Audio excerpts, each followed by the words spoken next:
Muy buenas tardes, bienvenidos a este tercer ciclo de charlas, estas charlas que se hacen en el Ministerio de Agricultura, Ganadería y Pesca. Y vamos a hablar de algo que tiene que ver mucho con lo que está pasando hoy en las empresas agroalimentarias, sobre todo en las pymes, ¿no? Así que el título es, hoy lo que vamos a debatir a la tarde es, sos pyme, podés ser parte del supermercado del mundo. Dos cosas que se anclan perfectamente y en el medio todo el herramiental. Así que tenemos tres especialistas en el tema. Acá a mi izquierda, en marketing sensorial, lo tenemos a Eduardo Cebriano, después le vamos a pedir que nos haga una síntesis. Seguido de Eduardo está Adrián Levendinker. Levendinker digamos, se va a posicionar más en todo lo que tiene que ver con diseño de productos, ¿no? Todo lo que tiene que ver con diseño de productos y también diseño de envases. Una parte es el marketing global, la otra es qué es lo que mira el consumidor cuando va a un supermercado del mundo. Y nuestro tercer exponente acá del debate es Diego Sbarca. Diego Sbarca trabaja en el INTI y está más en la parte de lo que podríamos llamar el envase físico, ¿no? Todo lo que tiene que ver con el diseño, los materiales, etc. Bien, les voy a pedir que se presenten, pero haciendo como un poco una presentación, pero también qué es lo que ustedes hoy están haciendo, cuál es su especialidad. Así que arranco con vos, Diego, si te parece. Nosotros abarcamos la temática del envase, del embalaje y la logística de una manera integral, ¿también? Ya que consideramos que es la mejor forma de poder solucionar los problemas que podemos llegar a tener en los envases y los embalajes. Perfecto. Vamos a hablar mucho de tendencias en esto, ¿no? Y como estamos hablando de las pymes, lo bueno es que ustedes sepan del otro lado que acá lo que vamos a hacer es tratar de hacer una especie de benchmarking, ¿no? Hacer una especie de comparación. ¿Cómo estamos? ¿Cómo podemos estar? ¿Qué es lo que viene hacia adelante en envases para ir alineándonos con este supermercado del mundo? Así que te agradezco, Diego. Y Adrián, ¿por qué no te presentás y un poco tu especialidad? Sí, yo soy diseñador gráfico, soy además licenciado en Ciencias Sociales. Hace ya varios años fundé, dirigí el Centro Metropolitano de Diseño de la Ciudad de Buenos Aires, un organismo que trabajó con pymes en la asistencia, en la incorporación del diseño para mejorar su competitividad y la diferenciación de sus productos. Y desde ese momento hasta la actualidad me desempeñé primero con una consultora de diseño e innovación y desde hace ya unos años armamos con Pedro Reis, un socio, una agencia dedicada al design thinking aplicado al mundo de los alimentos. Perfecto, gracias. Eduardo. ¿Qué tal? ¿Cómo estás? ¿Bien? Bueno, yo soy Eduardo Cebriano, trabajo en marketing sensorial, esto es cómo diseñar marcas y productos según el gusto de los consumidores. Trabajé muchos años en marketing, 14 en Nestlé, trabajé en el INTI, así que somos coequippers, me formé ahí, porque en realidad yo soy licenciado en Ciencias Químicas, especialista en termodinámica, pero como era muy difícil me dediqué al marketing. No, el tema fue que, bueno, fue cambiando todo. Y en Nestlé cada vez tuve más responsabilidades que tenían que ver con esto de, bueno, cómo tomar datos de lo que quiere el consumidor para poder reflejarlos en un producto que seduzca, en una marca que enamore. Tengo una compañía que es Cebriano Marketing con Sentido, en donde el sentido que le damos al marketing es este de mejorar la vida de una persona, mejorar un negocio, mejorar el lugar donde se desarrolla la actividad. Trabajamos porque creemos que tanto Argentina como Latinoamérica necesita tener grandes marcas que sean valoradas en nuestro país, en la región y el mundo, y que eso va a permitir el desarrollo de las economías regionales y locales. Impecable. Para vos del otro lado está bueno que estos especialistas te hagan como una tomografía, ¿no? Y te digan, a ver, ¿cómo estamos en la Argentina? ¿Queremos ser supermercado del mundo? ¿Estamos preparados para eso? Así que les voy a hacer como si fuera un ping-pong, ¿no? Digo, hoy, los packagings, los materiales, lo que estamos utilizando en términos ambientales, en términos de reciclaje, en términos, te diría, hasta de lo que es la ergonomía, ¿no? ¿Cómo estamos? ¿Cómo dirías respecto al mundo y quiénes son los mejores? Bueno, estamos bastante bien. En lo que respecta a los materiales de empaque, no te digo que estamos al mejor nivel del mundo, pero estamos perfectamente capacitados como para que nuestros productos lleguen a cualquier parte, a cualquier país, sin ningún inconveniente. Excepto las limitantes económicas de tener materiales algunos muy especiales, en lo que respecta a polímeros y otros materiales estamos bien posicionados. La industria tanto de la transformación como la elaboración de los envases está bien posicionada. Y tuvimos una evolución, por lo menos nosotros lo podemos ver desde la creación del centro en la época de los 90 hasta ahora, cómo ha evolucionado la industria del envase y el embalaje. En ese aspecto lo vemos bien. En la parte de reciclabilidad, materiales compostables o biodegradables, hay muchos estudios, te diría de que el conocimiento está. Lo que pasa que, bueno, en el país no cuenta con una recolección diferenciada de residuos, hace falta desarrollar otras capacidades y en ese aspecto es una temática a tener en cuenta. Pero volviendo a lo de antes, en lo que respecta al envase y al embalaje, te diría de que estamos muy bien posicionados. Impecable. Bueno, me alegra mucho, ¿no? ¿Viste? Porque uno tenía la idea de que por ahí había mucho para hacer. ¿Y en diseño cómo estamos? En diseño, en comunicación, en esto que es llegar a un supermercado y decir, wow, qué etiqueta, ¿no? O esto que nos pasa a veces cuando viajamos en el mundo, qué cantidad de marcas, qué colores, qué diseño, cómo me atrae la forma en que está, ¿no?, presentado el producto. ¿Cómo estamos?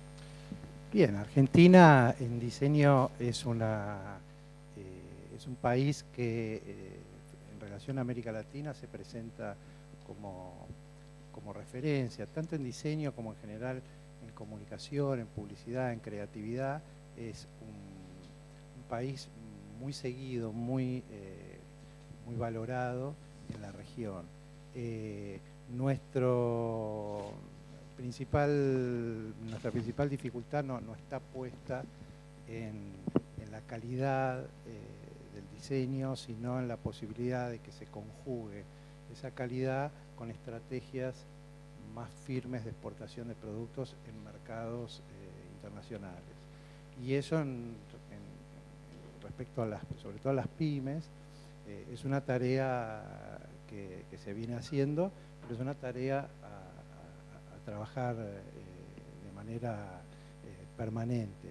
Nosotros tenemos bastantes fluctuaciones en ese sentido, pero creo que hay algunas referencias que nos pueden ayudar también a abrir caminos. Por ejemplo, el caso de los vinos nuestros, que ha sido un caso interesante de penetración de mercados externos, que no solo ha sido desarrollado a partir de la calidad del producto, sino también de una comunicación muy intensa y de una muy buena calidad en sus desarrollos de etiquetas y en sus performance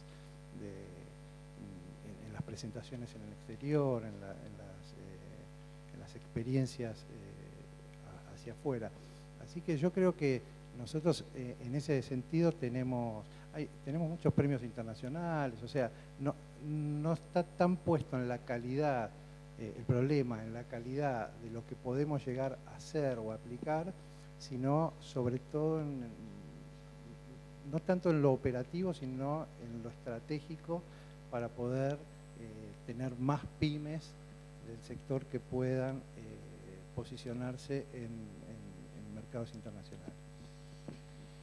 Ahora voy a preguntar a Eduardo, que es un especialista en marketing, ¿no? Porque uno a veces, sobre todo en las pymes, dice, y las grandes son las que pueden tener marketing, pueden tener especialistas en investigación de mercado, en comportamiento del consumidor, en ver qué pasa un poco en neurociencias. Y yo tengo una pyme que está en un pueblo de 3.000 habitantes, una ciudad chiquita, ¿cómo hago yo para tener un equipo de marketing que esté formado? Entonces te hago esta pregunta, ¿cómo estamos de lejos, ¿no?, entre grandes, medianas, o entre grandes argentinas y grandes multinacionales en marketing? Y te aplico también, porque seguramente como vos sos un especialista en marketing sensorial, ¿cómo entra eso transversalmente en cada uno de los grupos? Asumo que muchas pymes deben tener como esto, viendo el vaso medio lleno, una gran oportunidad en trabajarlo, ¿no? Sí, Argentina es un país de oportunidades. Por un lado, tenés todavía mucho lugar para hacer desarrollo de marca y desarrollo inclusive de productos. Cuando uno hace el coeficiente de la cantidad de tipos de productos alimenticios que hay por habitante argentino, te dan relación a 1 o 2, mientras que el de Brasil es 6 y el de Alemania es 34. Esto es, la buena calidad de las materias primas de Argentina hace que el desarrollo de productos sofisticados no esté todavía tan desarrollado. Ni hablar del desarrollo de marcas importantes a nivel regional y también de lo que es la generación de marcas premium, en donde nosotros tenemos posibilidad de hacer eso. Lo que me preguntás de las pymes, creo que hay que trabajar especialmente en el desarrollo de la cultura del marketing, ¿no? El marketing tiene procesos, así como vos para poder diseñar un producto. Yo estudié Design Thinking con la gente de IDEO, por ejemplo, en IBM de Suiza. Es todo un proceso que vos llevas adelante para desarrollar innovación, en este caso centrada en el diseño y en el consumidor. El marketing también lo tiene. Y creo que lo que hay que hacer es, al menos es lo que nosotros intentamos hacer, democratizar esos principios, trabajarlos con la gente, porque la pyme tiene que darse cuenta y vivir que la marca es un activo de la compañía. Así como vos tenés una camioneta, tenés un predio, tenés una máquina, la marca es un activo. Por ese activo, si lo trabajás bien, va a valer mucho más tu producto, vas a poder pagar mejores sueldos, vas a tener más rentabilidad, vas a poder vender más afuera, inclusive la vas a poder transaccionar. El día de mañana puedes vender marcas. Yo creo que Argentina tiene todavía un gap importante entre la calidad que ha logrado en el desarrollo de productos y de producción con el de marcas en términos de conocimiento y pregnancia en la región. Tenemos multinacionales, empresas en realidad son empresas argentinas, multinacionales y regionales, ¿no? Pero respecto de las pymes creo que ahí hay mucho por hacer. Argentina también necesita armar lo que se llaman clusters, ¿no? De producción, de desarrollo, es decir, bueno, si el sector lechero va a ser, por ejemplo, ¿no? un sector a desarrollar, bueno, ¿cómo se va a desarrollar esto de la marca láctea argentina? Los países deciden estas cosas e invierten. Por ejemplo, si vos analizás la marca de leche canadiense, hay todo un trabajo de todo el sector, hasta productores ponen plata para desarrollar campañas marketing. Yo me acuerdo una vez que traje un grupo de canadienses acá y los hacíamos recorrer diferentes tambos de Argentina, y bueno, es interesante el intercambio. En un momento los canadienses le preguntaron, bueno, ¿cuánto ponen ustedes de inversión para que la gente tome leche? Y los de acá decían, no, la gente toma leche, ¿cómo que hay que invertir para que la gente tome leche? Y no necesariamente, van a venir otras cosas. La gente puede dejar de tomar tanta leche. Entonces por ahí hay que trabajar esa cultura, esto de tener una marca que esté al nivel de muchas cosas que Argentina tiene. Tiene un gran desarrollo profesional, tiene un gran desarrollo artístico, tiene marcas artísticas, deportivas importantes en el mundo, y creo que es una oportunidad para que Alimentos y Bebidas siga ese camino. Nos faltan marcas más fuertes. El vino argentino es una marca de desarrollo medio todavía. Hay países más chicos como Nueva Zelanda o como Chile que han trabajado, quizás Nueva Zelanda mejor todavía porque es un vino de alto valor, el desarrollo de su marca. Está la marca, por ejemplo, carne argentina, ¿no? Como bien evaluada, pero no hay un plan de trabajo 2030 de carne argentina. Y pensando inclusive en productos y cómo van a ser los productos que van a comer los chinos de carne argentina, cómo van a ser los productos que van a comer los europeos. Nos falta ese trabajo y que creo que es lo lindo del desafío. Gracias, Eduardo. Adrián, siguiendo un poco la tónica, ¿no? El planteo que nos hace Eduardo, llevándonos a la importancia de esto, al branding. Cuando uno mira el diseño, yo imagino una pyme del otro lado dirá, y bueno, yo lo hago acá localmente. ¿Cómo responde estratégicamente un buen diseño? No es que yo me siento, busco un diseñador local y le digo, che, Gaucho, haceme acá una etiqueta y dale color como vos quieras, y esta es mi marca, ponerla en algún lado. ¿Cómo es esa lógica, no? Porque esto lleva un brief, ¿no? Y ese brief vos se lo decís a lo mejor a una pyme y dice, ¿y quién me lo hace? Entonces vuelvo de nuevo al huevo a la gallina. ¿Cómo juega toda esta lógica de marketing? ¿Cómo juega el asesoramiento y todo eso para llegar a un diseño que es una consecuencia sistémica del otro, ¿no? Muy bien lo que vos decís. Nosotros hacemos mucho, y lo hemos hecho con el Ministerio de Agroindustria, muchas capacitaciones en el interior y consultorías, hacemos capacitaciones y consultorías. Y uno de los objetivos es trabajar sobre el empresario pyme, no sobre el diseñador. O sea, el empresario pyme es el primer diseñador, es el primer tipo que concibe, proyecta su estrategia de diseño. Porque la estrategia de diseño es básicamente una estrategia de diferenciación de producto. Y eso implica entender qué valor le puede dar a la materia prima, desde el punto de vista de la identidad, a los procesos de transformación, qué valor le puede dar al lugar de origen, qué valor le puede dar a la asociatividad, como se decía recién. Entonces, el primero en entender estratégicamente el problema es el empresario. Y después también le proveemos algunas herramientas técnicas para poder avanzar en el proceso de contratación de un profesional.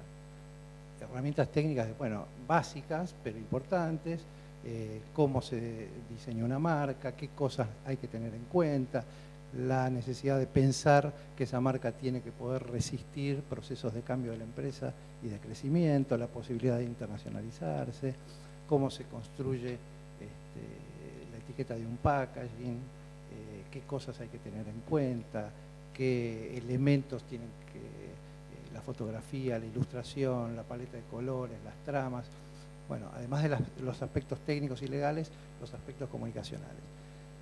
Si localmente hay profesionales capacitados como para poder llevar adelante un proyecto a la altura de lo que ellos están buscando, lo mejor es hacer una contratación local. De hecho, muchos diseñadores participan en esas capacitaciones porque nos permite generar lenguajes comunes entre el empresario y el profesional.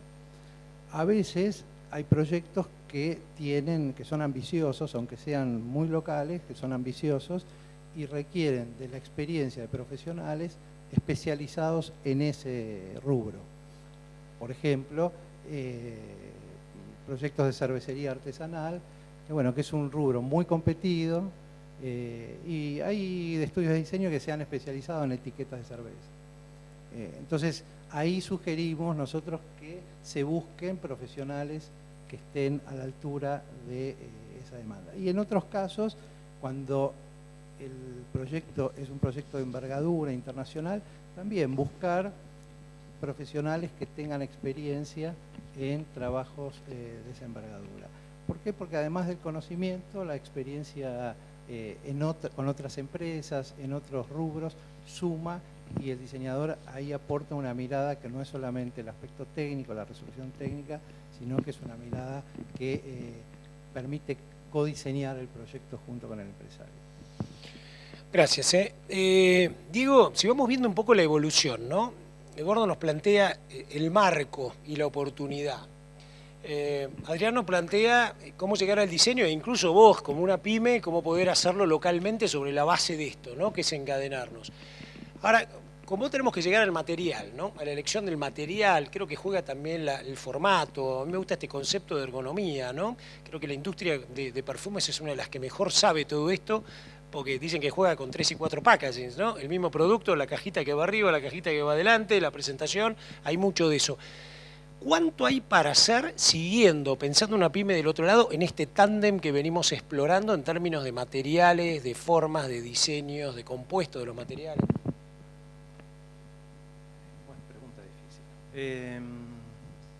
Mira, con respecto a nosotros nos focalizamos más en la resistencia del envase, en que el envase llegue a destino en forma adecuada, en que no haya recall de productos, teniendo en cuenta la base del diseño y de las formas y de todo lo demás, nosotros intentamos llevarlo un poquitito más a la realidad, ¿está bien? A veces uno puede hacer un diseño, sin ánimo de ofender muchachos, pero a veces uno puede hacer un diseño espectacular, muy bueno, para ganar un concurso de diseño, y efectivamente va a ganar el concurso de diseño. El tema es cuando yo lo tengo que llevar a la realidad y hacer de que ese envase llegue a destino, ¿bien? A veces puedo seleccionar materiales que sean demasiado frágiles, eso necesiten que haga un sobreempaque, eso significa costos para el empresario. Es muy probable que necesite tener un sobreembalaje, que tenga demasiado volumen, y cuando yo lo tengo que exportar, volúmenes y pesos son un valor muy considerable a tener en cuenta, ¿bien? Nosotros lo que intentamos hacer a través del INTI es mirar todo eso de una manera integral. Producto, envase, embalaje y distribución. ¿Bien? Unificando todos esos conocimientos, los optimizamos para que esa idea llegue a destino. No sé si me expliqué bien más o menos cómo... Perfecto, sí, ¿vos querés agregar? Dale. Claro, porque en realidad cuando vos haces buen marketing, tiene en cuenta todo eso. Yo cuando él me hablaba pensaba en las botellas de Johnny Walker que fueron cuadradas justamente porque tenían que ser transportadas en los barcos y no podían romperse, ¿no? Y hoy eso es, si querés, el símbolo de la marca. Hoy la caja ocupa ese lugar. Vos podés claro, poner lo que quieras, el formato que quieras, que la caja, que es totalmente. El segundo packaging, te ocupa eso. Estamos hablando de alguien que pensó en un diseño para exportar en el 1600, 1700, ¿no? Marcas centenarias. Entonces, tiene que ir todo junto. El marketing, como te digo, busca mejorar la vida de alguien, para lo cual lo primero que tenés que preguntarte, lo cual es muy difícil, es, bueno, ¿cómo se la mejora, no? ¿Qué querrá? Viste que es difícil, ¿no? Es difícil saber qué quiere tu pareja, qué quieren tus hijos, qué querés vos, ¿no? Vas a decir, che, estoy haciendo lo que... ¿Tiene sentido lo que estoy haciendo? Imagínate que quieren millones de personas, ¿no? Eso es todo un tema. Pero es el primer desafío, ¿no? ¿Qué quiere mi cliente? Y mucho más cuando vas a exportar, porque cuando vos vas a exportar, hemos hecho algunos trabajos, por ejemplo, me recuerdo un trabajo de un producto que se llama Limao, de una compañía acá de Molinos, que fue pensado para Brasil, por ejemplo, es un producto que no existía allá, ¿viste? Brasil tiene de todo, pero hay algo que no tenía, que era el jugo de limón, ¿viste? Como tenemos acá de estas marcas, y bueno, pero para brasileños, entonces se tuvo que hacer con el gusto al limao, ¿viste? Que se hace el caipiro, con ese gusto a lima, y digamos, idéntico al que ellos cuando compran en una verdulería compraban.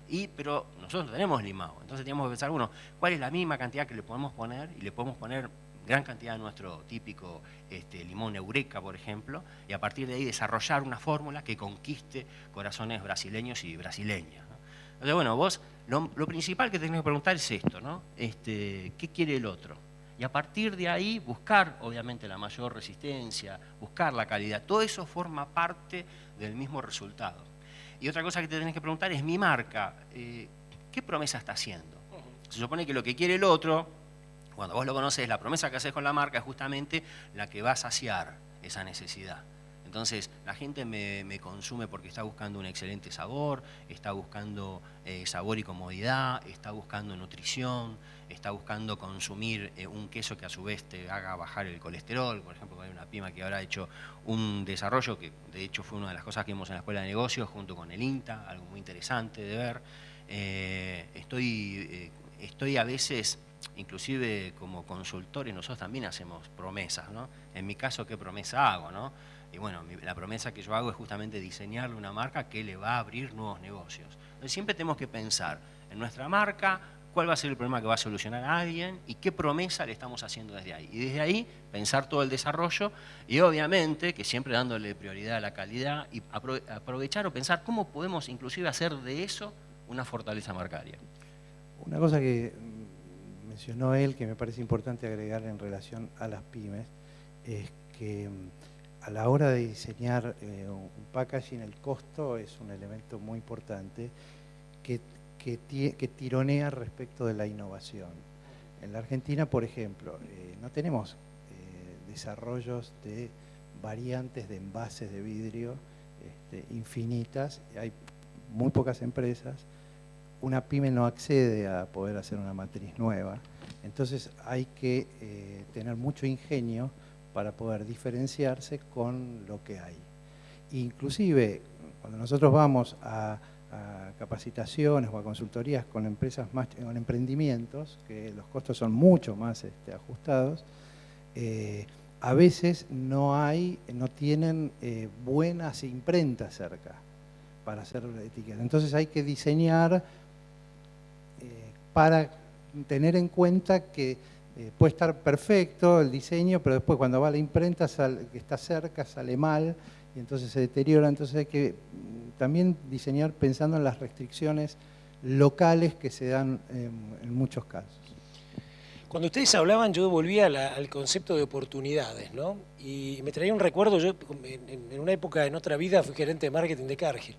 Y me acuerdo que estábamos en Pergamino y había gente con inquietudes. Una diseñadora que había venido de Buenos Aires, una imprenta local que estaba ahí. Y yo en 2 años empecé a hacer todos los catálogos de los productos e incluso algunos packaging, todo con proveedores locales, en una ciudad de 95.000, 100.000 habitantes, ¿no? Ahora, lo que había era gente con la cabeza bien abierta y mirando la oportunidad, generando lo que llamamos muchas veces eso que es una cadena de valor integrada, ¿no? Que yo le pagaba lo que tenía que pagarle, le pagaba en su momento, digamos, en esa cadena nos respetábamos uno a otro. Creo que esas son enormes oportunidades que se presentan también para muchas pymes, que es crear alrededor suyo estos especialistas que muchas veces faltan. Y te voy a preguntar, Diego, porque vos estabas escuchando atentamente, ¿no? Y en algún momento me da la sensación como que tenías ganas como de retrucar. Desde este pensamiento, ¿no? que nos dice Eduardo de ¿qué marca tu marca mejor que mi marca? Diría Alberto Wileski, ¿no? Que es la marca, lo que quiere el consumidor. ¿Es el consumidor el rey o a veces desde el lado, como vos lo planteás, ¿no? Desde el lado del diseño industrial más duro, cuando no lo podemos conformar? ¿Hacia dónde vamos? O a veces, muchas veces no está equivocado en lo que quiere. ¿Cómo ves vos eso? Antes de responder lo que me estás preguntando, sí quería retrucarle, no retrucarle, pero hacer un comentario. Nosotros lo que intentamos muchas veces desde la parte técnica, desde el INTI, es evitar las grandes desilusiones, ¿está bien?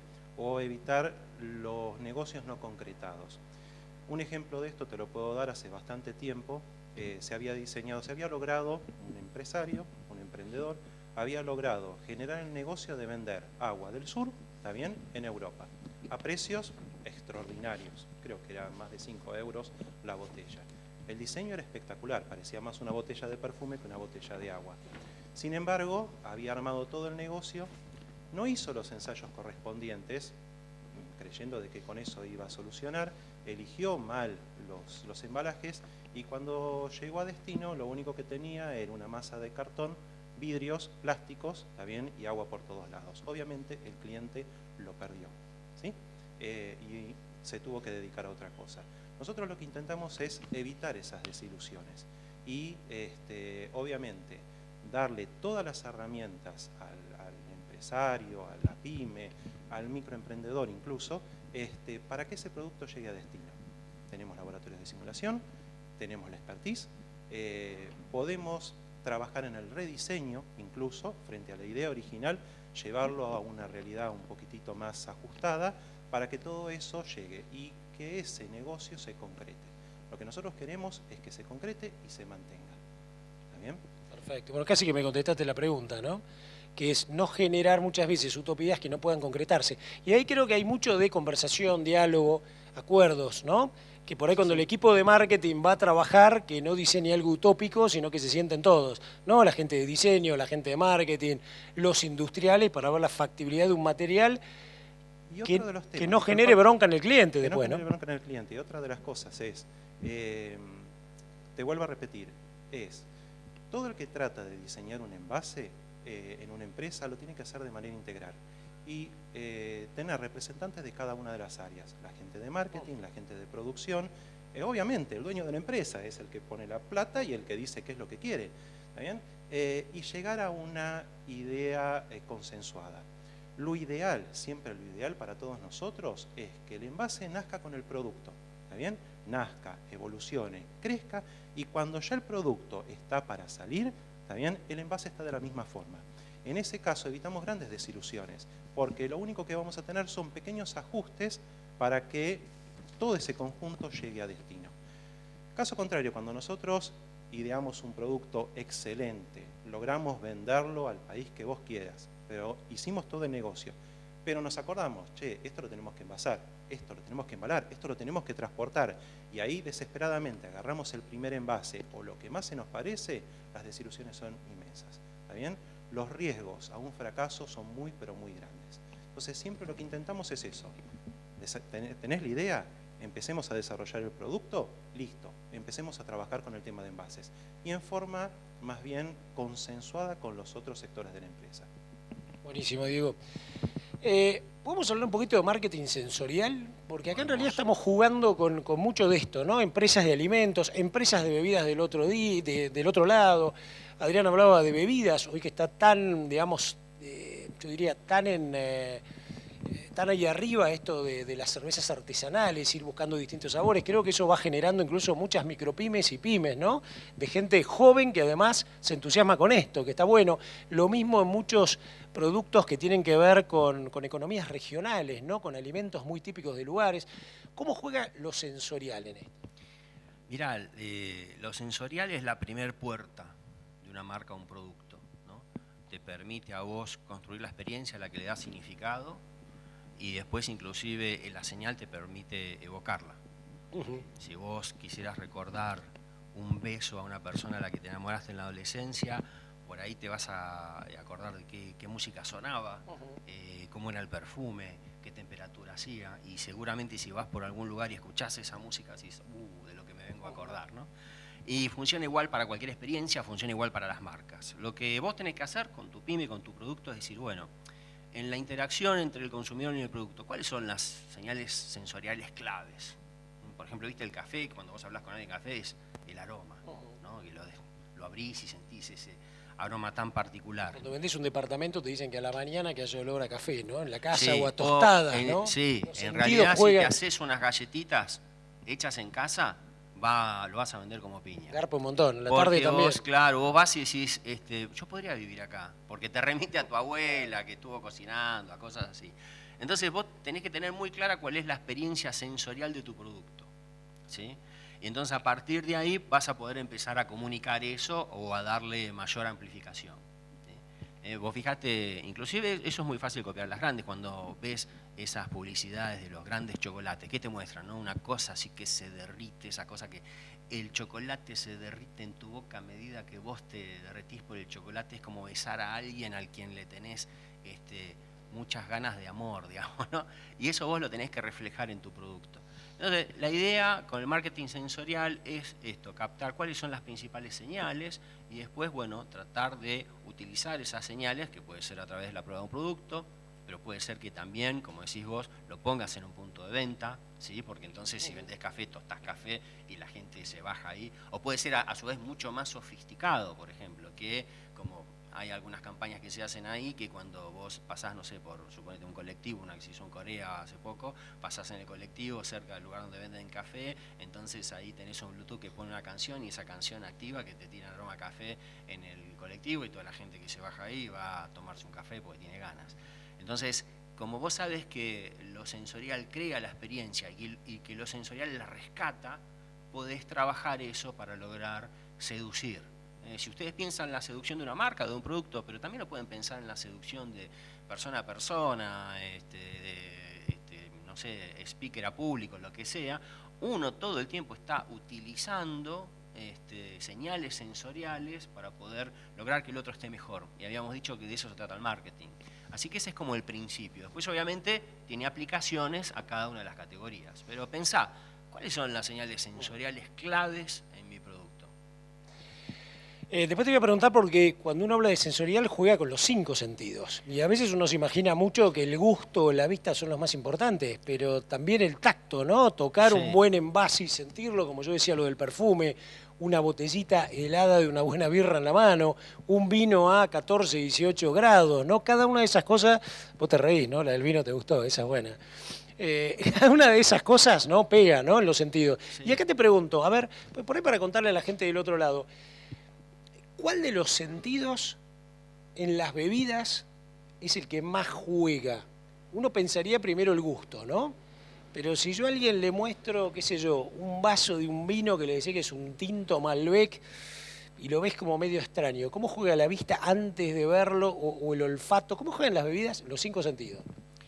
Sí, encima son más de 5 los sentidos, ¿no? Porque el tema de los 5 sentidos viene del tema de Aristóteles que decía que había 5 sentidos, pero en realidad, te digo, hay como 27. Hay algunos que no están contados ahí, ¿no? Por ejemplo, que eso, no está contado el sentido de la propiocepción, por ejemplo. Hay varios, el del dolor, por ejemplo, que se da con los picantes. Mirá, Pero tienen que ver con el gusto. Sí, Son como derivados de los 5. Sí, Una mala de todo, música digamos. puede Sí. traerte también confusión, dolor, tristeza. Hay diferentes Son más cuestiones emociones, de ¿no? impacto, ¿no? Es el sentido trigeminal, por ejemplo, ¿no? La frescura de una menta, ¿no? Que no es ni gusto ni es aroma.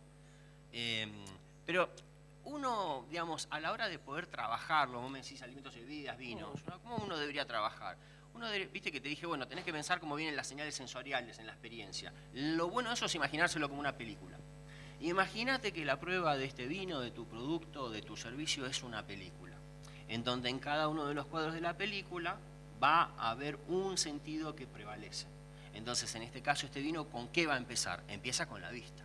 ¿Y qué voy a ver ahí? Voy a ver qué color, va a ser translúcido, no. En caso de que sea una bebida alcohólica, encima se le ven hasta las rías, ¿viste? Las rías se llaman a cómo va cayendo. La gota. El alcohol, claro, que tiene que ver, por ejemplo, la gente que sabe, un whisky que tiene más o menos añejamiento. Después, una vez que te lo acercás, ahí ya empiezan a jugar los aromas, ¿no? Los nosotros los seres humanos podemos sentir aromas a 2 metros más o menos, ¿okay? Así que imagínate que ya tenés la copa de vino enseguida, y ahí tiene que ver con cómo te van invadiendo y enamorando esos diferentes aromas, que encima a diferente altura de la nariz vas a sentir diferentes tipos de aromas, y después sí empieza a jugar el gusto, el tacto. Hay algunos principios fundamentales que tienen que ver a veces, en general, cuanto más señales sensoriales tenés en una interacción de marca o producto, a la gente le termina gustando más. No siempre, pero a veces yo sé la analogía que uso es lo de la música. Si tenés muy pocas señales, es una música que vos tenés un teclado que todo el tiempo hace y bueno, es aburridísima. En cambio, si ya a eso le pones una batería, le pones un bajo, le pones un saxo, y así como uno diría, bueno, ponerle un saxo y entonces la canción va a ser más sensual, podrías pensar, bueno, a este chocolate primero quiero que tenga un quiebre y para eso le voy a poner una fruta seca, pero después quiero que sea más dulce y sensual, entonces lo voy a hacer relleno con un mousse del mismo chocolate o con otro mousse, y al final voy a tener, no sé, una almendra. Entonces, si vos, por ejemplo, para poder entender esto, comprate un Ferrero Rocher, ¿viste? Compras un bomboncito, vas a ver que arriba tiene un montón de manicitos, después tiene la cobertura, después tiene una galletita doble, después tiene una mousse y el último tiene la castaña de cajón. En algún momento te hace un crack. ¿Cuántas cosas puso este tipo en una cosita así? Bueno, ¿y yo cómo estoy trabajando la experiencia de mi producto? Por ejemplo, el packaging es importante, que lo proteja, todo lo que dijo, pero ¿tiene que hacer ruido o no cuando lo abro? Viste que, ¿no? Es interesante eso, ¿no? Cuando uno quiere hacer más tangible. Y cuando lo rompo, digamos. Ustedes se habrán preguntado, por ejemplo, viste que las papas fritas vienen en paquetes que suenan. ¿Sí? Si vos tenés la misma papa frita en un paquete que suena más que otra, a vos te va a parecer que la papa frita que está ahí adentro es más crocante. Y como en realidad vos comprás las papas fritas por la crocancia, decís, voy a comprar son más crocantes. Por ahí era la misma papa frita. Entonces, ¿qué quiere decir? En este caso, el envase a vos te estuvo comunicando, che, a que no sabés lo crocante que va a ser esto. Entonces, siempre para poder entender, especialmente cuando vos sos el dueño de tu empresa, ¿no? Porque el que es el dueño de la empresa es un apasionado. Y entonces tiene que tener muy clara la película de tu marca y tu producto en la vida de la gente. El que mejor lo puede ver es el dueño. Y con un poco de capacitación muy fácil, digamos, de análisis sensorial y demás, va a poder pensar, bueno, ¿qué nueva experiencia puedo dar? ¿Cómo puedo intervenir acá? ¿Qué actor voy a hacer que entre en esta película? Así es como debiera sencillamente presentarse el marketing sensorial para una compañía. Impecable. Ahora paso a vos, Adrián, porque todo esto en el fondo tiene como consecuencia sistémica a tu laburo, ¿no? Uno llega, ahí donde hablábamos el brief, ¿no? Todos estos pasos bien explicados, cuál es el objetivo, qué quiero llegar, cómo lo quiero comunicar. Aquí quiero darle más preponderancia, que suene la papa frita o que la papa frita tenga más sabor o todo junto. ¿Cómo llega eso profesionalmente para que una pyme sepa que a lo mejor muchas cosas que está haciendo ahora podrían a lo mejor duplicar el valor de su producto si se hicieran en términos de el imaginario o la imagen de una etiqueta, de un packaging, etcétera? Bien, cuando empezamos, hablamos de poner foco en a quién va dirigido el producto, qué cualidades tiene la persona o los grupos de personas que van a consumir ese producto. Esa indagación es importante, es muy importante. Muchas pymes nacen de la mano de gente que tiene cultura productiva, o sea, que sabe hacer, pero que tiene más dificultades por historia, por cultura, por trayectoria, en enfocarse en los eslabones más cercanos al usuario, al consumidor. Entonces, poder trabajar en entender cuál es la conducta, el perfil, las cosas obvias y las no obvias de a quién va dirigido es el primer paso a la hora de o desarrollar un nuevo mercado, o lanzar un nuevo producto, o rediseñar el actual. Después detectar, determinar cuál es de todas esas cosas que se van relevando, a veces intuitivamente. El empresario a veces va a una feria, releva fotográficamente negocios donde se podría vender su producto. No es necesario siempre, digo en desmedro a todos nosotros, contratar consultorías. Pero se pueden hacer cosas muy simples. Hoy en día hay muchas herramientas de investigación simple que un empresario o gente de su equipo lo puede hacer. una vez que tiene relevado qué tipo de usuario, qué sector, qué es lo que están haciendo, qué demandas puede llegar a haber, bueno, poder enfocar más en la problemática a resolver. Quiero un alimento más saludable, me quiero dirigir a un mercado que consume orgánico, está buscando productos portables, snackeables, o sea, poder definir el problema que va a resolver. Hace poquito hablaba con una empresa de Mendoza que está lanzando snackeables de frutas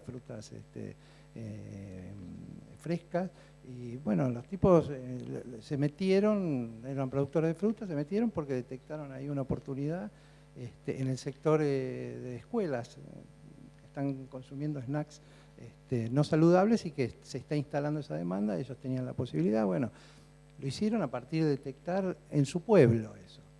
Entonces, una vez que está detectada ya el problema, empieza un proceso, lo que nosotros llamamos la etapa de ideación, la etapa de conceptualización, cómo convertir, pareciera que es la parte creativa es todo, porque detectar un problema es creativo también, pero es un poco la caja negra, es cómo convertir información en conceptos más abstractos. Y una vez que se trabaja en conceptos, eso, cuando trabajamos en el diseño de la marca o en el diseño del envase o en el diseño del producto mismo, es, bueno, ¿qué concepto vamos a trabajar? Vamos a trabajar el origen, el proceso, si es orgánico o no es orgánico, la materia prima, o un concepto, una historia, esto es de la abuela, esto lo hizo mi familia hace 3 generaciones, en fin, se define el concepto. Eso es muy importante porque todos esos pasos evitan después llegar al final con una cantidad de equívocos. Entonces, esto es lo que querés, bárbaro. Vamos ahora a trabajar en estas 3 líneas estratégicas. Y después sí viene la parte de diseño específicamente, que sí tiene que tener un desarrollo técnico profesional, porque una cosa es conceptualizar y otra cosa es llevar a concretar en un buen producto, en una buena etiqueta, en una buena marca, la idea. Y ahí tiene que haber profesionales con experiencia, técnicamente aptos y culturalmente también formados. Es decir, que conozcan la cultura, porque en el diseño entender el tipo de cultura del consumidor al que me apunto es básico, porque básicamente el diseño es interacción con un ser cultural. Entonces, entender los códigos culturales, entender los códigos cromáticos, entender qué tipo de imagen, qué fotografía, es muy importante. Y lo que sí hacemos, que también es muy importante y que a veces en las pymes no se suele hacer, él lo mencionaba en el tema de los materiales, es generar prototipos y hacer la mayor cantidad de ensayos. En el caso de lo que plantea el INTI, son ensayos de materiales, ensayos de uso, ensayos físico-químicos. Nosotros hacemos ensayos de cómo funciona ese producto o cómo funcionaría ese producto en una góndola o en el lugar donde va a estar implantado. Y eso es importante pensarlo pensar el diseño en función de dónde va a estar. No siempre está en una góndola de supermercado. Hay productos que se van a vender en restaurantes, hay productos que se van a vender en ferias, entonces es muy distinto la compra en una feria que en otras situaciones. Entonces poder probarlo, eso insistimos mucho. Bueno, prueben el producto, prueben cómo se ve, prueben si es una etiqueta de mermelada, que se parezca a una mermelada y no se parezca a un shampoo, y si se parece a una mermelada, que sea distinta a la que está al lado. O sea, prueben que se lea, que el tipo que pasa lo vea, lo distinga, prueben que toda su línea esté engamada, es decir, que se pueda ver como una familia de productos, y que quien pueda primero entender qué es la marca de ustedes y después que vea qué tipo de categoría está ofreciendo. Ese es el proceso. Y todas esas pruebas siempre van a ser menos costosas que lanzar el producto sin las pruebas. Entonces, una vez que están hechas y validadas las pruebas, ahí sí se entra en la etapa del lanzamiento y de la presentación del producto. Y en relación a este punto que se mencionaba recién sobre la experiencia, A mí me parece muy importante entender que hoy día no diseñamos solamente un producto, una etiqueta, una comunicación, sino que diseñamos la articulación de todo eso con la interacción que tiene el usuario, el consumidor, que es lo que llamamos experiencia, es la forma que tiene ese usuario de vincularse, de conocer. Y obviamente, como se decía acá, está la parte sensorial y está también el significado. A veces las experiencias son comerciales, pero otras veces se busca que sean educativas, que sean lúdicas, que sean de entretenimiento. Son distintos caminos que se pueden pensar de diseñar la experiencia y pensándolo con una estructura narrativa. O sea, las experiencias tienen, a diferencia del diseño de un producto, una etiqueta, tienen una estructura narrativa, es decir, entro primero, después entiendo de qué se trata y después me llevo la idea. Todo eso, más allá, existen experiencias obviamente espontáneas, vitales, pero las experiencias con los productos hoy día se pueden diseñar.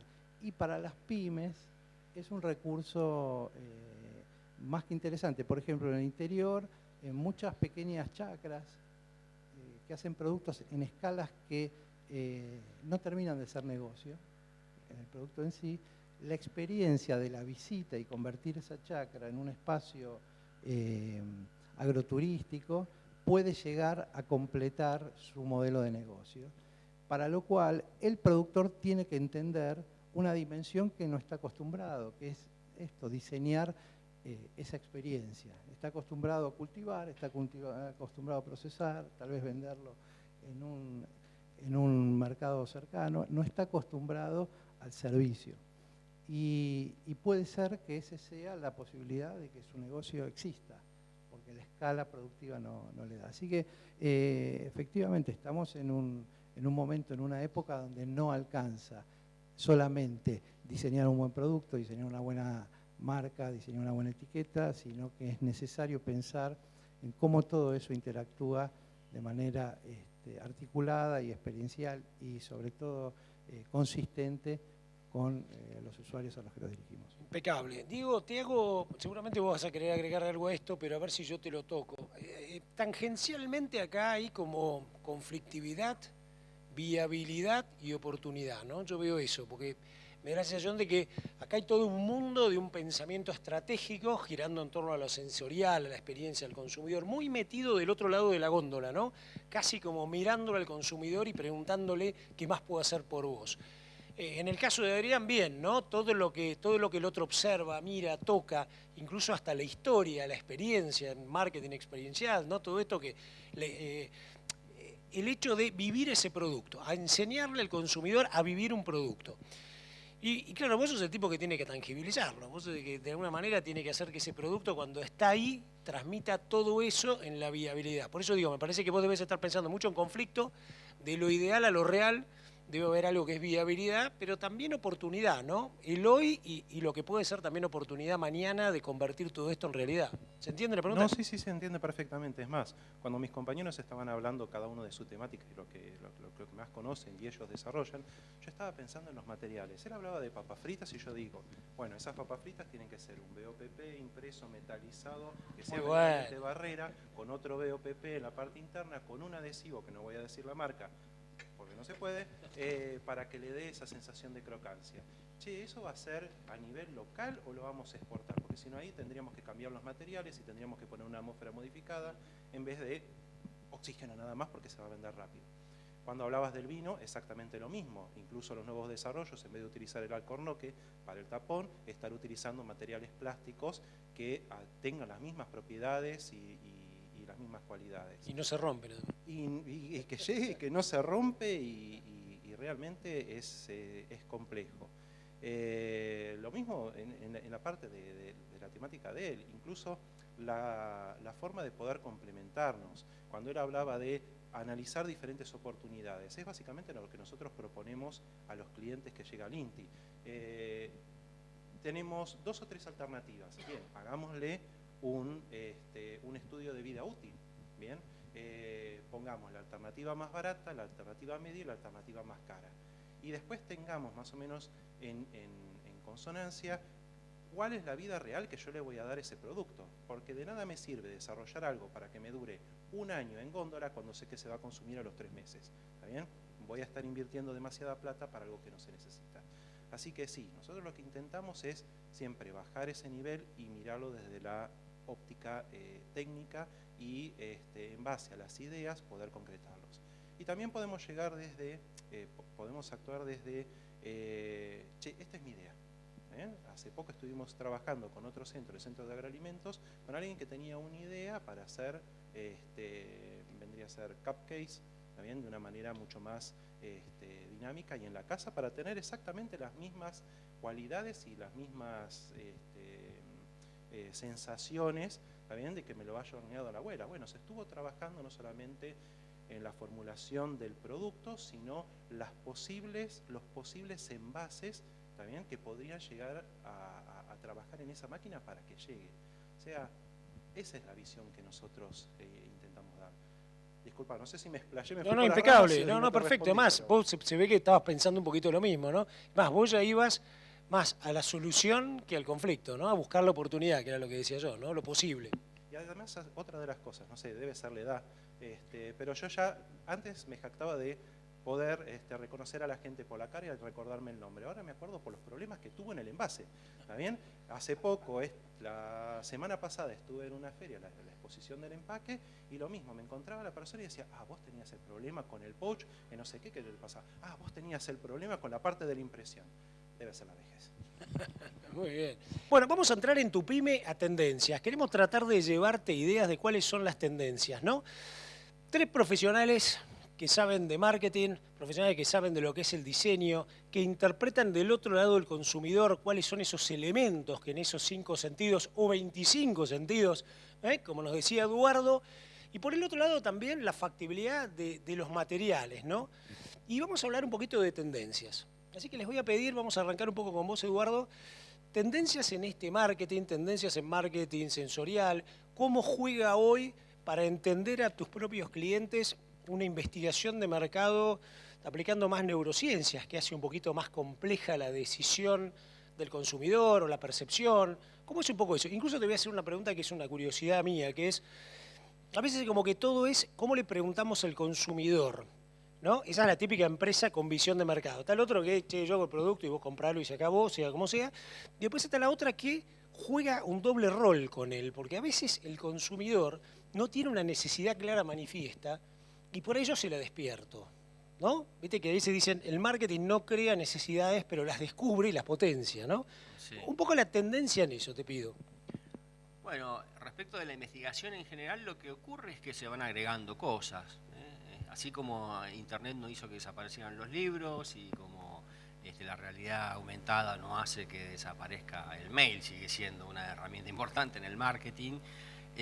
Lo que ocurre con las neurociencias, digamos, cada una de las formas de investigación te va dando algún tipo de información. Por ejemplo, las entrevistas te hablan de lo explícito, lo que la gente puede explicitar, lo que la gente dice cuando piensa, lo cual es importante porque vos cuando desarrollás marketing, en general la forma táctica de aplicarlo es mediatizada. Vos vas a usar un soporte, vas a mandar un mail, vas a tener una página web, vas a leer un aviso, un videito en YouTube, entonces tenés que saber cómo la gente habla, cómo piensa, pero también tenés que saber cómo la gente siente, viste que a veces uno dice lo que piensa y hace lo que siente, ¿no? Y a veces en eso puede haber o no concordancia. Aparece más el deber ser entonces en las entrevistas y en la observación vos a veces ves lo que hace, cómo se comporta. Y después con las neurociencias o con el análisis sensorial o inclusive también puede ser con técnicas proyectivas, psicológicas, vos podés ver aquello con que lo inconsciente, con lo que sueña, lo que anhela pero no está en el mundo de lo consciente. Entonces, a partir de todas estas herramientas, vos podés sacar cuáles son estas necesidades o nuevas formas, ¿okay?, que podés satisfacer esa necesidad. Porque a veces la necesidad sigue siendo la misma. Por ejemplo, cuando todo cambia, ¿viste? Estamos en una cultura, ¿no?, que te dice, no, todo cambia y todo cambia a cada minuto. No sé si viste la expresión de marketing. Y en este momento hay tanta información que... Bueno, yo a veces le digo, mira, cuando todo cambia, un enfoque también es ver lo que no cambia. ¿Sí? Entonces, porque ya lo había dicho Heráclito, ¿no?, de Éfeso, 400 años antes de Cristo, bueno, el agua que de corre. que no te podías bañar 2 veces en el mismo río, ¿no?, porque cuando te bañabas por segunda vez el río había cambiado y vos también habías cambiado, ¿no? Y entonces seguramente los vecinos le dirían, todo bien Heráclito, pero bañate, digamos, nos parece muy bien. Entonces, más allá del chiste, el tema es ver lo que no cambia. Por ejemplo, la gente sigue deseando que le cuenten historias. Antes era, no sé, en la tribu a la noche, después fue escrita, después venía en unas cosas que ya los jóvenes no saben, que se llamaba VHS y demás, y hoy lo tenés en streaming. No es que la gente quería, deseaba cajitas cuadradas con cinta, que ahí hubiese narraciones y películas y después tener problemas para devolverlas, sino que si hoy se lo das en un celular instantáneamente, lo va a querer, porque la necesidad siempre fue la misma, que es que te cuenten historias. Entonces, a veces hay que ver eso. ¿Qué tendencias hay, digamos, en la alimentación? Bueno, hay una mayor concientización de lo saludable. Entonces hay búsqueda también de nuevos ingredientes. Hay una revalorización de la cocina autóctona. Hay una mayor información de los consumidores y desconfianza de los mensajes que dicen las compañías. Las compañías van a tener que replantearse los jóvenes especialmente dicen, bueno, ¿qué te van a decir las empresas si que más bien quieren venderte? Entonces vamos a estar en esa situación donde, no sé, seguramente, no sé si a vos, pero a algún amigo tuyo le habrán dicho alguna vez esta frase que es, no me digas que me amás, demostrámelo. ¿No? Si vos me decís que me amás y no me lo demostrás, si vos decís que me amás y después para sacar la basura me haces un lío bárbaro, no me amás nada, ¿no? Y con las empresas y la gente pasa lo mismo. No solamente va a pasar por decir las cosas, sino realmente por mostrar que es así. O sea, si vos tenés una pyme que es muy artesanal, vamos a suponer, alguna vez me tocó trabajar, por ejemplo, en México, en donde hay una pyme que está en la zona de Tabasco y que hace el chocolate con la receta maya, con el metate, que es, viste, la piedra ahí, como se hacía a mano, tostando.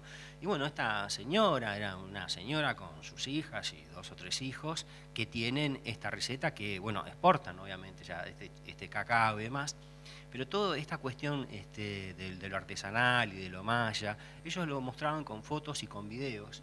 Entonces, esa promesa, es más, vos podías ir al lugar y visitar, y como decías vos, alguno comentaba que se abría un nuevo canal de ventas, que era el canal propio de ventas, que además te hacía vivir la experiencia del chocolate, porque vos podías hacer el chocolate. Ellos contaban todo esto y lo mostraban, o sea, no era algo que solamente se declamaba, sino era algo que vos podías vivenciar y era algo que si vos te acercabas lo podías ver. Entonces, no es solamente decirlo, sino también, justamente, por eso también importa lo sensorial, que sea. Porque nosotros sabemos que prometer, promete cualquiera. El tema es poder cumplirlo después. Y las marcas tienen mucha historia, ¿no? Si ustedes ven las marcas exitosas, bueno, estos empezaron, Linde empezó en 1845, bueno, inclusive nuestras marcas argentinas tienen 40, 50, 70 años. O sea, esos periodos son largos, con lo cual uno no puede lograr permanencia no pudiendo sostener sus promesas. Habíamos dicho que el marketing era prometer algo que iba a solucionar la vida de alguien. Entonces, esa es una de las tendencias más importantes. Y también la incorporación, el interés por la salud, ¿no? Hacer productos que sean cada vez más ricos y más saludables de modo genuino.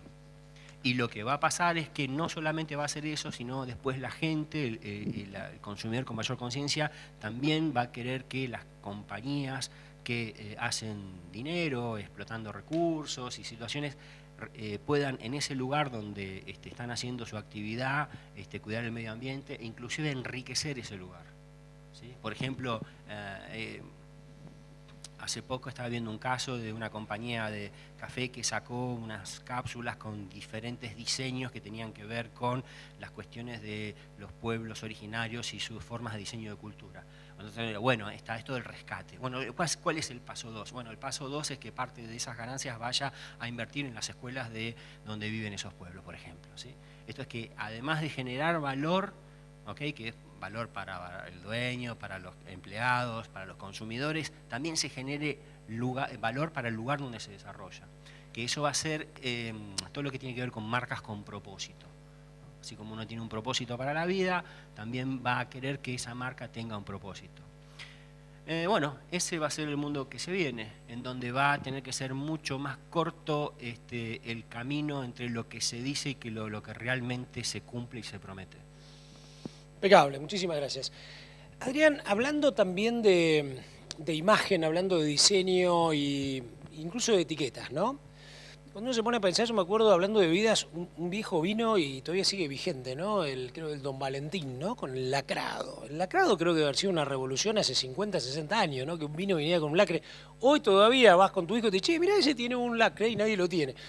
La otra me parece que hay, y acá te pregunto, es como una onda vintage, ¿no? Un volver a, incluso hasta en los nombres. Voy a comer a un restaurante y el gato que se muerde la cola, o el perro que saltó en el campo del vecino. Había, no eran exactamente así, ¿no? Pero era una línea de vinos con unos nombres totalmente exóticos. Yo es más, cuando lo vi le digo, este es un vino tinto, ¿no? Y le pregunto, sí, es de una bodega nueva, que yo. ¿Cómo juega todo esto? El volver al pasado, el ir a lo nuevo, en a lo mejor una estética más sencilla, más jugando con lo blanco y una tipografía más austera. ¿Cómo es este ir y venir? Sí, las tendencias son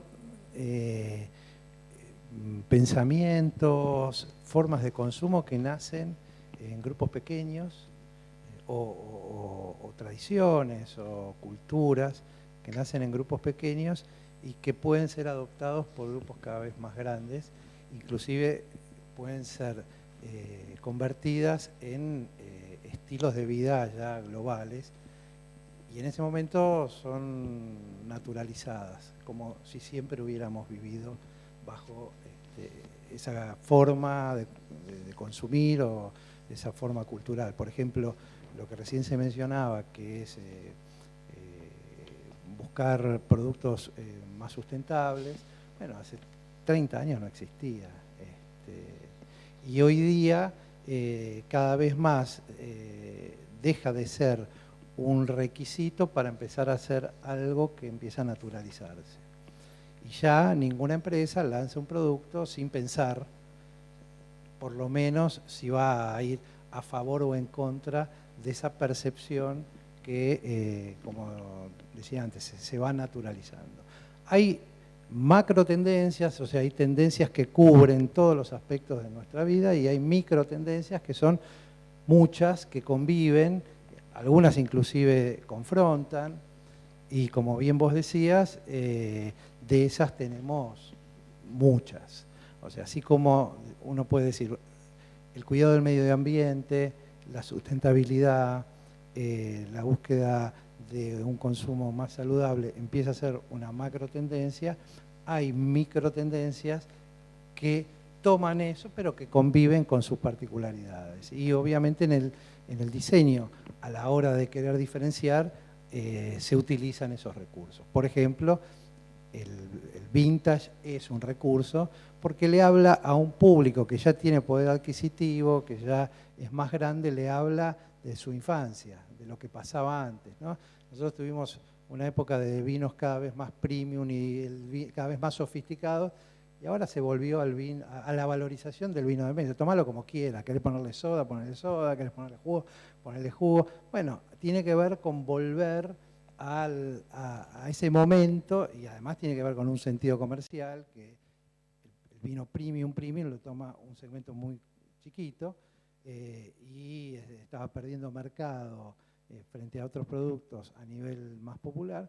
Entonces, poder valorizar esto que nos pasaba cuando éramos chicos, que nuestros viejos tomaban con soda, con hielo, con cualquier cosa. Hay otras que se manifiestan, uno va y mira en las etiquetas, por ejemplo, cuando se busca un producto sustentable, que sea honesto, el producto tiene que ser mostrado. Entonces ahí tenés packaging con ventanas, donde el producto no necesita ser tapado. O al contrario, no solo no necesita, sino es necesario que sea mostrado. O cuando se quiere valorizar a las personas, como decía bien antes, que participaron en ese proceso. Hay una empresa de café ecuatoriana que por un sistema de impresión como láser imprime la cara del productor en cada uno de los paquetes de café, en cada uno de los varietales de café. Entonces, bueno, uno no está comprando solamente un café, sino que está comprando al productor o a la comunidad de productores. Eso para una pyme, ese tipo de recursos para una pyme es mucho más genuino hoy día que para las corporaciones que tienen que a veces o comprar empresas más chicas que tienen esos atributos o aliarse con empresas más chicas, porque bueno, la corporación sigue siendo multitarget y la pyme tiene capacidad de poder enfocarse.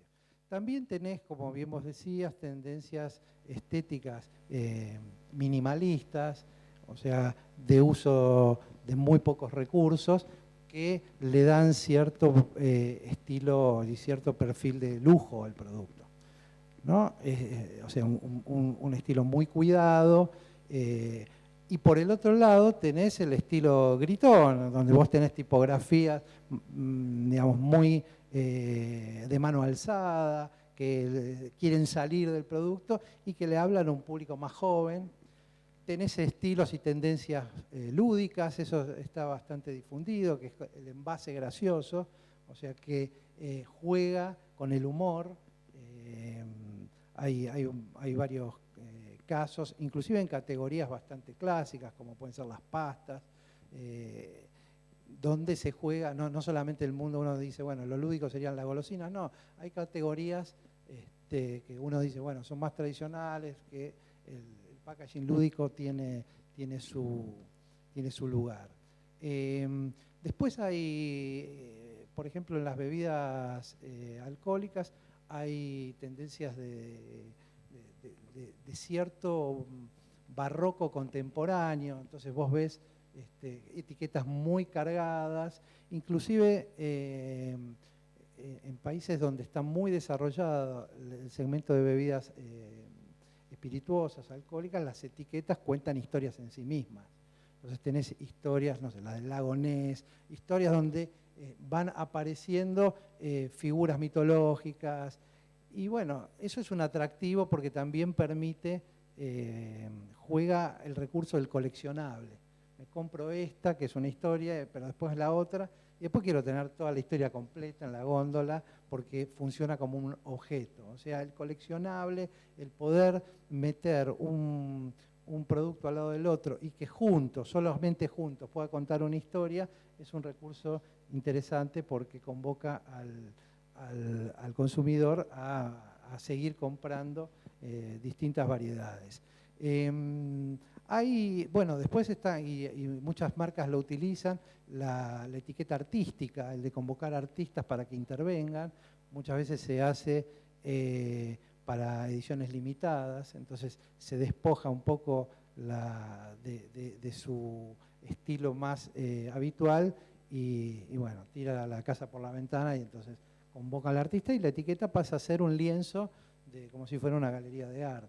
Entonces tenés muchas de esas cosas, todas esas se juegan, insisto, esas son micro tendencias, conviven, pero hay algunas que son más macro, más impuestas, lo saludable, lo natural, lo honesto, lo portable, son tendencias cada vez más impuestas que conviven con estas más pequeñas. Esto que decías vos me acordaba de una etiqueta de un vino que el vino se llama Sapo de Otro Pozo.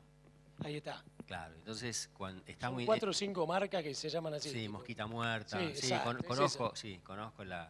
¿Sabes por qué se llama Sapo de Otro Pozo? No.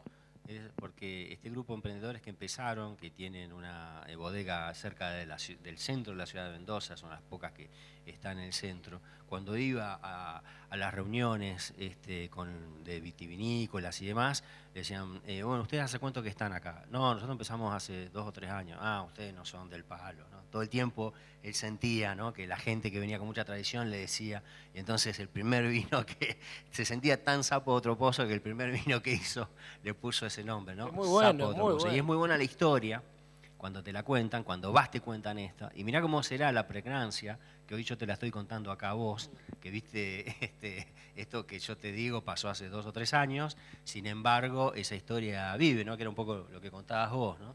Y también el tema de la cultura, ¿no? Es interesante cuando a veces las etiquetas te hablan del lugar, porque uno se ve influenciado, las etiquetas francesas, las españolas, e inclusive el resto de cosas. Por ejemplo, está comprobado que en un supermercado cuando vos pasás música francesa, al final del día se venden más vinos franceses. Y si hubieses puesto música italiana, al final del día, de modo inconsciente, influye en que compres más vino italiano. Mirá vos, te iba a preguntar, te voy a hacer una repreguntita, Adrián, y por ejemplo, me estaba acordando cuando vos mencionabas un poco la lógica de cada etiqueta. Dos cervezas relativamente, llamale gourmet o distintas, ¿no? Patagonia, mucho color, una botella distinta en medida, creo que tiene, no sé, 750 versus las otras, y una etiqueta así pomposa, con una secuencia. Y por el otro lado, Andes, ¿no? Una que está pegando muchísimo, tiro otra marca porque es un ejemplo que uno puede ver, y también tiene una secuencia de 3 o 4 y son bien austeras, ¿no? Una es un amarillo, el otro es un azul y el otro, y cada una tiene... ¿Cómo es esto de dos cervezas gourmet, pero que eligen como si fueran, yendo al mismo sector, dos opuestos? ¿Cómo se hace ese razonamiento? Muchas veces encontrás eso por saturación de una categoría. O sea, siempre tenés que procurar, primero, estar en la categoría, que el registro, que el código cultural con el cual vos te comunicás tenga que ver con la categoría. Es decir, que vos sepas que eso es una cerveza, primero, y que no haya equívocos y que interpretes que es una botella de vodka o que es otra cosa. Dentro de la categoría tenés márgenes de innovación, y esos márgenes de innovación que buscan diferenciación respecto del conjunto de las categorías. Si uno mira muchas botellas de cerveza, bueno, ve etiquetas que remiten, que son vintage, digamos. Tenés mucho de la reminiscencia. Y también de lo artesanal, se sale del trabajo caligráfico, la tipografía caligráfica. Entonces, la búsqueda del contraste siempre es un recurso de innovación dentro de una categoría. Cuando vos tenés mucho cargado y parecido, quien contrasta logra cierta diferenciación. A veces se busca, esto es bastante habitual en la pyme, se busca igualarse al líder o parecerse al líder, ¿no? En una época, por ejemplo, en Fernet, Branca es líder, siempre lideraba, y vos mirabas las etiquetas de Fernet y eran todas más o menos parecidas. Bueno, una estrategia que utilizó 1882 fue la diferenciación total. No tiene, es un número, su marca, y se corre absolutamente de los códigos de impuestos por Fernet. Eso no es por Branca. Eso no es fácil porque una vez que un líder toma una categoría impone no solamente un sabor, impone un estilo de comunicación. Entonces, la diferenciación dentro de la categoría o por contraste es un recurso que cualquier empresa y cualquier diseñador busca a la hora justamente de poder encontrar su lugar y poder contar otra historia, que no sea la misma que cuenta quien ya lidera o quien ya está impuesto. Impecable. Ahora sí, Diego, ya hace unos cuantos años estaba una vez en Minneapolis en una empresa. Entonces me dice, ¿ves ese cepillo de dientes? Sí, yo lo miraba. ¿Ves esa hoja de afeitar, esta maquinita de afeitar? Sí, me mostraba una virome, qué sé yo. ¿Sabés de qué está hecho? Claro, yo no caí en el momento, era una empresa maicera. Era de maíz, ¿no? Pero te digo, 25 años fácil. Y ahí es donde uno empezó, viste, vos empezás a pensar y decís, ¿cuánta basura generamos? Hoy mi hijo estaba enfermo, se tomó un botellón así de una bebida famosa que tiene sales y un montón de cosas. Cuando la voy a tirar, no la podía doblar. Era tan la cantidad de plástico, era tan buena que yo digo, esta botella es una botella que da lástima tirarla. Sin embargo, va. Y es muy difícil que eso se recicle, que cómo es un poco pensando en tendencias, y me parece que en un espacio que sería muy garpable, ¿no? ¿Qué es? La botella de vino yo la tiro, la de cerveza no. Determinada botella de cerveza la tiro. Las de gaseosa las tirás todas. Entonces decís, estamos en un mundo de un reciclable que perfectamente se podría utilizar o algún otro tipo de sistema. ¿Cómo juega eso en el futuro o en las tendencias del packaging? Y si lo ves como una oportunidad también como para marcar diferenciación, además de las cosas que vemos en marketing. Bueno, la tendencia obviamente es a cumplir como mínimo las 3R, ¿no? De reducir, reciclar, no me acuerdo la otra más, y después reusar. Y posteriormente se aplican hasta las 5R. ¿Está bien? En base a eso se han incorporado cualquier cantidad de materiales algunos que pueden ser utilizados para la industria del packaging o que están buscando su nicho en la industria del packaging, y otros que sirven para los utensilios, que también generan una gran cantidad de residuos. Si vos me preguntás a mí, yo lo que haría, le pondría más hincapié en una perfecta separación en origen, ¿está bien? Obviamente sistemas de recupero de esos materiales para posteriormente hacer reciclado en forma adecuada, y que eso se aplique a nivel nacional, no por ciudad, no por una región, sino que se aplique en forma global. Eso lo que va a permitir es que haya más recicladores, ¿está bien? Que esa industria se favorezca y que empiece a crecer, y que todos empecemos en la misma sintonía. Esa es la mejor forma de evitar que los materiales plásticos o que cualquier otro tipo de material quede tirado en un campo o en algún otro lugar. Por otro lado, también siguen habiendo basurales a cielo abierto, ¿está bien? Y no muy lejos de acá. Hay que trabajar sobre eso, y me parece de que si le damos una vuelta de tuerca, si tenemos en cuenta de que eso no es una política de un solo gobierno, sino que tiene que ser mantenida a lo largo de muchísimo tiempo, y trabajamos más sobre eso, yo creo que los residuos plásticos se van a disminuir notablemente. Por el otro lado, si yo lo meto en un vertedero, si lo tiro en un relleno, no lo tiro, lo deposito en un relleno sanitario, estoy tirando energía. ¿Está bien? Eso lo puedo utilizar para un montonazo de otras cosas más, mobiliarios urbanos, darle más tiempo de vida a ese material plástico.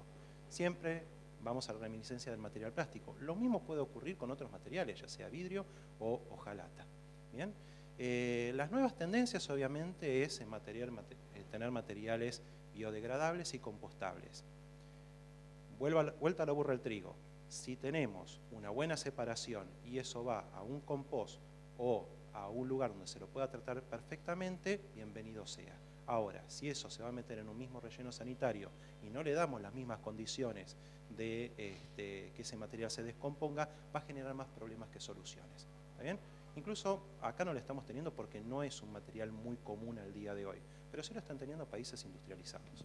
Eso te iba a preguntar, ¿no? Cuando vos vas a Estados Unidos, viste que sacás la basura y si dejaste una latita adentro no te la llevan, si dejaste una botella tenés que diferenciar todo. Y algunos me decían, sí, pero no te creas que todo después se vuelve a reciclar, ¿no? Entonces te pregunto si ese reciclaje se hace realmente y hay controles en los países más avanzados. Y la segunda pregunta que te hago es, ¿qué hace Holanda? Que es un país que hasta importa basura, ¿no? Para generar bioenergía, etcétera. ¿Qué hacen los países hiperdesarrollados con respecto a eso? Bien, a ver, no todos los materiales los podés reciclar. También hay una limitante, obviamente. Si vos tenés un material compuesto, por ejemplo, un material coextrudado, que es meter en una misma capa de una estructura de un envase diferentes materiales plásticos, eso no lo puedo separar, ¿está bien?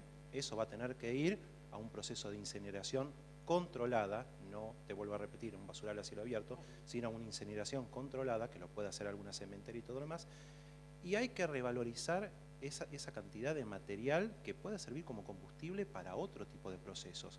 También puede haber un reciclado químico, lo podemos volver a descomponer en un polímero, generar resina y volver a tener más material. Lo que hacen muchos países, tienen incineración, ¿está bien? Bien controlada. Muy poca emisión de dióxido de carbono, carbono. Los humos, ¿está bien? Y creo de que para ciertos casos, y bien controlado y bien regulado, es una solución a los residuos. ¿Está bien? A ver, ejemplo de esto. Hace mucho tiempo hice una beca en Japón, gracias a JICA, la Agencia de Cooperación. La última materia era reciclado, recuperación energética y todo lo demás. El docente nos sacó a todos del aula, nos llevó a la puerta del instituto y dice, durante estos 3 meses, ¿ustedes vieron humos? No. ¿Ustedes sintieron olores? No. ¿Ustedes sintieron algo extraño? No. ¿Qué pasa? Esa planta de ahí es incineración. ¿Está bien? Con recuperación de humos y todo lo demás. Solución perfecta. Ahora, Japón es un país diminuto. Si ellos no tienen este sistema, se tapan de basura al poco tiempo.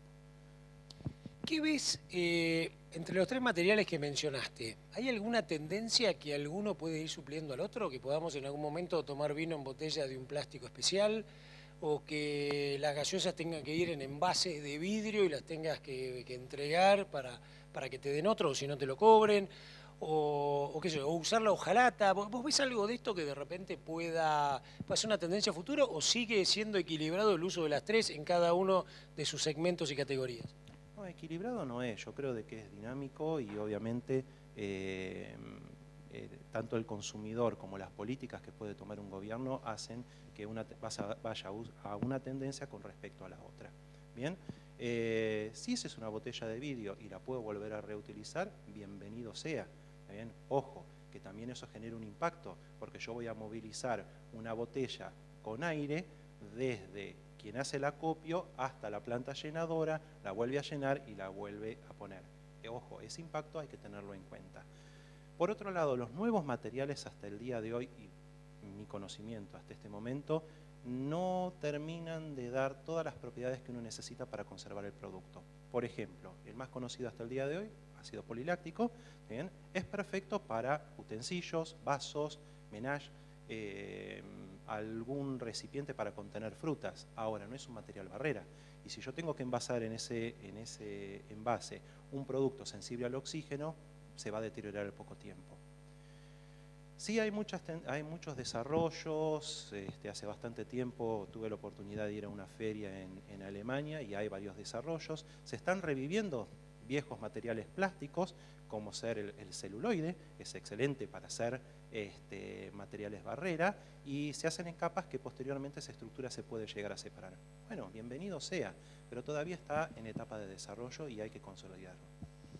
Impecable. Vamos a hacer un último bloque y en este bloque nos vamos a dedicar a que cada uno de nuestros expositores, mirándote a vos como pyme del otro lado, te haga una recomendación de una reflexión, ¿no? Sobre cómo podrías vos también pensar o repensar tu pyme, investigar, trabajar más en equipo, generar una organización más permeable, no que sea solamente el dueño el que trabaja en marketing, sino que haya una permeabilidad en todos, en mirar más al consumidor, en preguntar, en estudiar qué es lo que pasa alrededor. Así que les voy a pedir si cada uno, a modo final, me puede hacer una reflexión en cada una de sus áreas, ¿no? Vos un poco en lo que tiene que ver el marketing relacionado con una pyme, vos un poco más también con el tema de cómo repensar el diseño de las cosas que se hacen. Y te diría incluso, en tu caso, te voy a pedir que además de lo que tiene que ver con el producto también, porque qué sé yo, acá hay señalética, carteles, hay muchas cosas que hacen digamos, a una empresa amigable cuando vienen clientes, y vos también en torno a lo que es sus productos, su presentación, etcétera. ¿Bien? Sí, me parece que para una pyme, como para cualquier empresa, es fundamental una vez a la semana, una semana al año, pensar en el plan estratégico de la empresa. Esto es, primero, bueno, cuál es la visión, qué queremos que esa empresa sea en el futuro, después tener los objetivos de venta y de rentabilidad, y después si el marketing es una estrategia que te va a ayudar a cumplir esos objetivos. Y entonces ahí tenés que pensar, bueno, qué está prometiendo mi marca, qué desea mi consumidor, y después de eso tenés que hacer una planificación táctica. En general son conos de venta o inbound marketing, en donde vos vas a utilizar diferentes estrategias para, por ejemplo, hacer que la gente entre a tu comercio o que la gente entre a tu página web, ¿no? Muchas veces, en general, siempre la gente te dice, bueno, ¿qué hago? Instagram, hago Facebook, y bueno, es bueno, es malo, y todo depende para qué. Entonces, si vos pensás estratégicamente eso, vas a darte cuenta, bueno, cuáles son las herramientas que necesitas para alimentar tu venta, ¿eh? Por ejemplo, que te conozca la gente, que te considere, que después pregunte, que después entre y compre, y que después recompre, y que después le diga a todos los vecinos que es muy bueno tu marca, tu producto. Eso lo tenés que hacer una vez por año, tenés que implementar esas estrategias, ver cuáles dan resultado e ir mejorándolo tiempo a tiempo. La planificación es muy importante, hay que aprenderla, es parte del trabajo. Cuanto más pyme sos, más tenés que hacerlo porque necesitas justamente tener coherencia y cuidar los recursos. Una compañía grande puede darse el lujo a veces de tener ciertas equivocaciones porque tiene la espalda financiera para poder reformular sus objetivos, sus estrategias, sus productos. Una pyme no lo puede hacer tan fácilmente, por lo tanto es fundamental seguir los procesos, olvidarse que el marketing es para mejorar la vida de la gente, a tus consumidores y también para crecer, para que crezca tu marca y tu compañía. Muchas gracias, Eduardo. Adrián. Sí, pensar en términos de que el diseño no es un elemento estético solamente. que es un imaginario muy instalado, sino que es una manera de proyectar la identidad y la diferenciación, tanto de la pyme como de los productos que entrega al mercado, a sus usuarios, a sus consumidores. Y que para eso hay que entender y hay que tratar de indagar, por un lado, a quién está dirigido, pero también cuáles son los valores que hacen a la identidad de esa empresa, desde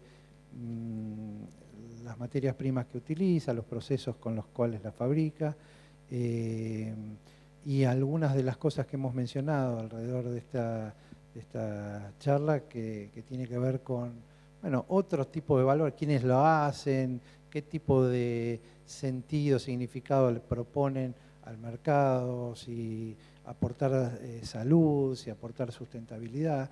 Todos esos valores son parte de una estrategia de diferenciación y después sí, planteado eso, poder articular herramientas que no sean elementos aislados.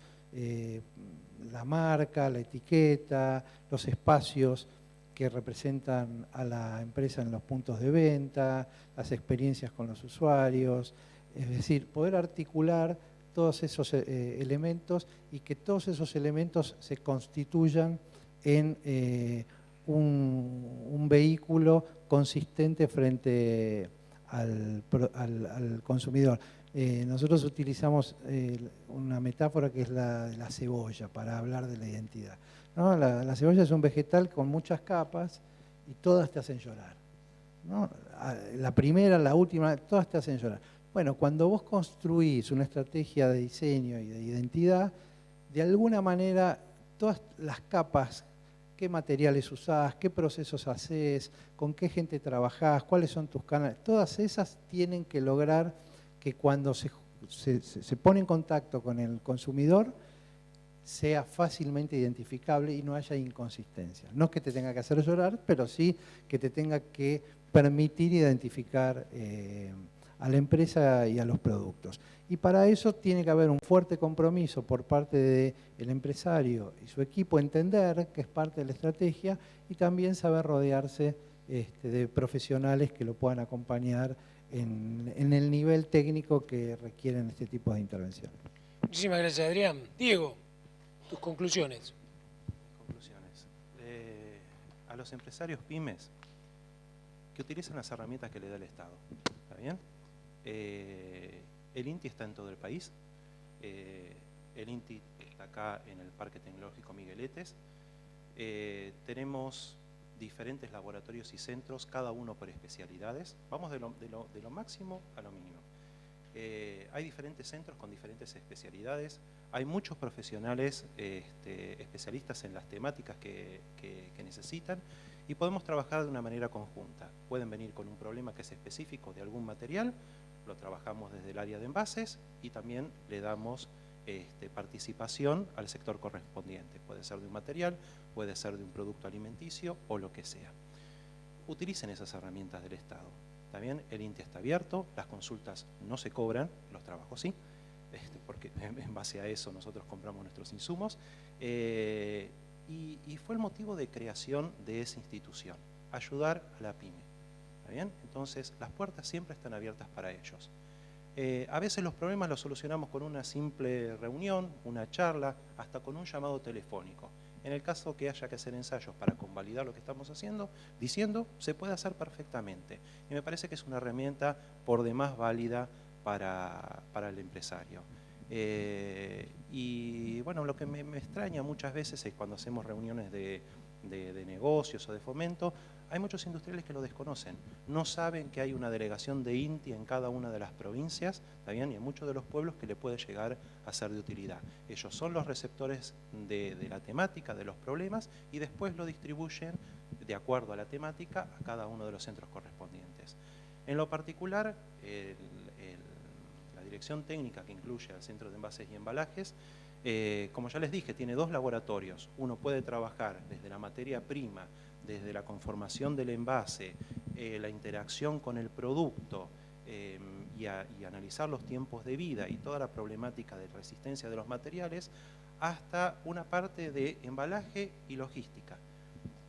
donde una vez que yo desarrollé mi envase, lo coloco en una caja, la mejor que puedo pagar, eso va a un sistema de distribución y lo podemos analizar. Podemos hacer relevamientos de rutas, podemos simularlo en un ambiente de laboratorio, podemos hacer capacitaciones y asistencias técnicas en las empresas, ¿está bien? O podemos hacerlo en forma dinámica, hay que evaluar cómo se comporta mi envase, mi embalaje en una cadena de distribución, bien, lo podemos analizar también. Y como les dije, si la problemática, nuestro centro, no, mejor dicho, nuestra delegación es transversal. Trabajamos con todos los otros laboratorios del INTI de manera transversal. ¿Está bien? Así que puede ingresar una consulta por nosotros y se deriva al lugar correspondiente. Me parece que es de suma utilidad. Cada día estamos sumando mayor cantidad de clientes, mayores amigos, porque obviamente uno termina con una cierta afinidad con el empresario, con el técnico de la empresa que viene con ese requerimiento. Así que les vuelvo a repetir, las puertas están abiertas para lo que ustedes necesitan. Impecable, muchísimas gracias Diego, Adrián, Eduardo. La realidad, un lujo, ¿no? Vos del otro lado y para mí aprendí un montón. Acá hay un montón de bloques filmados con muchísimo de transversalidad en distintos temas que hacen una pyme de bebidas y alimentos. Haciendo empatía, ¿no? Es decir, poniéndome en tu lugar del otro lado que por ahí nos estuviste viendo, nos estás viendo, lo primero que pensaría es ¿cuántas cosas me está dejando esto que me están diciendo estos tres especialistas con tantos años de especialidad en el tema? ¿Cuántas cosas me están hablando de interacción público-privada? ¿Cuántas cosas para volver a verlas? Porque si esto lo que te tiene que dejar seguramente es mucho más respuestas, ¿no? Y también muchas preguntas a esas respuestas, que es ¿qué más puedo hacer yo en mi empresa? ¿Cómo visualizo mi empresa? ¿Cómo estoy haciendo este tipo de cosas que tienen que ver con mirar y entender qué es lo que espera mi cliente? Mirar y entender si lo que yo tengo como producto en términos de producto físico, en términos de producto simbólico y en términos de producto económico son exactamente lo que él quiere. Porque si vos ves que tu facturación de repente no va, pero ves que el competidor cercano está funcionando, algo está pasando mal en tu empresa. Creo que todo esto sirve un montón. Y te diría la última. Si hay algo bueno, y creo que es lo que tenemos que pensar como pymes, es compartir. Primero, compartir con tus gerentes, sus supervisores. Después compartir con la misma gente que está en el equipo de fábrica, en el equipo de administración y ventas, en el equipo de marketing. Es decir, todo. Yo creo que tiene que haber a partir de esto una gran permeabilidad en toda la empresa. Y por supuesto, como hablamos mucho de cadena y de interacción, acá fuimos y vinimos, ¿no? Desde el marketing, desde el consumidor, desde la empresa, desde el diseño, hasta llegar a la misma articulación de un producto que sale a un supermercado del mundo.